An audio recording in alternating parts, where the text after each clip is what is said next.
आता परभणीत चंद्रपूरची पुनरावृत्ती होणार का याकडे आता लक्ष लागले असा प्रश्न समोर येतोय। कारण सत्ता स्थापनेसाठी भाजपकडून फोडाफोडी होत असल्याचा आरोप ठाकरे सेनेने केलाय। ठाकरे सेनेने भाजपवर हा गंभीर आरोप केलाय। तर परभणीत ठाकरे सेनेकडे सर्वाधिक जागा आहेत। आपले प्रतिनिधी विशाल शिंदे आपल्यासोबत जोडले गेलेत।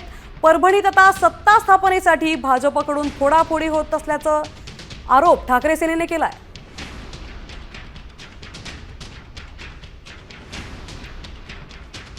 महापौरची निवड होणार आहे आणि या अगोदर 2 दिवस ठाकरे सेनेचे व काँग्रेसचे नगरसेवक हे सहलीसाठी गेले होते। आज ते काल रात्री परतले आणि या ठिकाणी रात्री उशिरापर्यंत बैठक चालली आणि त्यानंतर आता सकाळी 8 वाजता ही बैठक डबल घेतली जाणार आहे आणि या ठिकाणी महापौर उपमहापौरची महापौरची ठरणार आहे। निश्चितच आपण बघितलं तर ठाकरे गट भाजप ही या ठिकाणी आमच्याकडे काही नगरसेवक संपर्कात असल्याचा दावा करत आहे।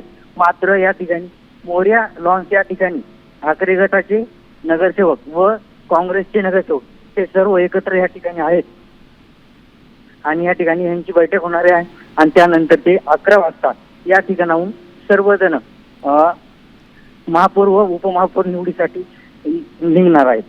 नक्कीच धन्यवाद विशाल, आपण दिलेल्या या सविस्तर माहितीबद्दल। त्यामुळे आता परभणीत सत्ता स्थापनेसाठी भाजप फोडाफोडी करते असा आरोप ठाकरे सेनेने केलाय। तर ठाकरे सेना आणि काँग्रेस आता महापौर आणि उपमहापौर पदासाठी युती करणार।